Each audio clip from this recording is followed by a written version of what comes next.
Halo, Assalamualaikum warahmatullahi wabarakatuh. Teman-teman tahu nggak bahwa kata-kata itu adalah representasi atau cerminan dari kondisi psikologi seseorang. Makanya dulu ada istilah BT gitu ya. Sebelum tahun 90-an, istilah BT itu nggak ada. Atau orang-orang yang BT itu nggak ada karena belum ada istilah BT-nya. Jadi sering kali kata itu jadi representasi yang menunjukkan kondisi psikologi seseorang. Nah, ada satu kata nih, mungkin jadi judul, teman-teman udah tahu ya judul video ini. Ada satu kata yang kemudian dia jadi representasi yang kemudian mewakili sebuah kondisi psikologi seseorang. Jadi aku terutama yang udah nge-counseling banyak beberapa tahun terakhir ini, jadinya tahu ketika ada kata, kalau kata ini muncul, artinya dia lagi nggak sadar, nggak kenal, bahkan nggak punya kendali sama dirinya. Ya, kata apa itu? Ya udahlah gitu ya. Biasanya teman-teman suka bilang kayak gitu nggak? Ya udahlah, mau gimana lagi? Aku A B C D E F G, ya udahlah. Aku tuh sebenarnya lalalalalalala, ya udahlah. Nah, tiap kali kalimat atau curhatan cerita seseorang ada kata ya udahlah, itu sebenarnya powerful banget nunjukin kondisi psikologi seseorang yang lagi nggak baik-baik aja. Jadi kalau nanya ke aku nih, teman-teman nanya ke aku, Kang, bagaimana cara mendeteksi orang yang baik-baik aja apa enggak? Coba dengar kalimat atau kata yang dia pilih. Kata ya udahlah itu, ya udahlah, mau gimana lagi?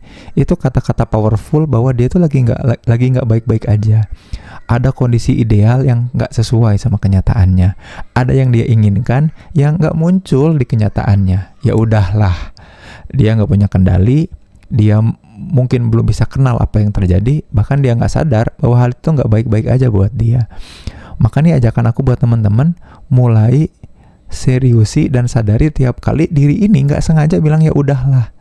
Nah, orang tuh, ada teman aku tuh, sobat aku banget kemarin, tiap kali kita business meeting, founders meeting ya, kita kan bikin satu bisnis gitu ya, dia tuh selalu bilang kayak gini, ya udahlah.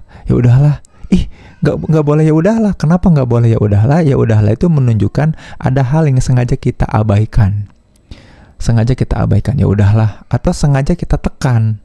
Nah, dua itu nunjukin bahwa kita nggak wellness, nggak baik-baik aja, nggak benar-benar sadar tentang keadaan realitas, nggak kenal apa yang terjadi, sehingga kita ngerasa nggak punya opsi lagi dan ngerasa nggak punya kendali. Jadinya ya udah terserah aja. Nah, itu nggak bagus buat psikologis kita, buat psikologis seseorang. Jadi makanya kalau teman-teman pengen wellness terus, sadar, kenal, punya kendali terus sama dirinya, bisa kemudian peka dan mengkonversi dari kondisi yang nggak baik-baik aja jadi baik-baik aja, ya sadari kata-kata itu.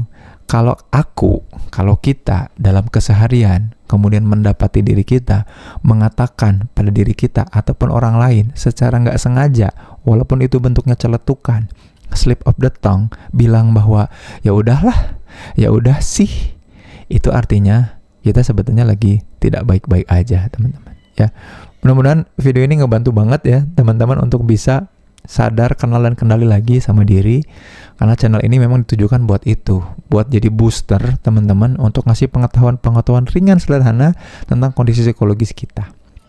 Kalau ada ide mau video apa lagi, drop aja di kolom komentar.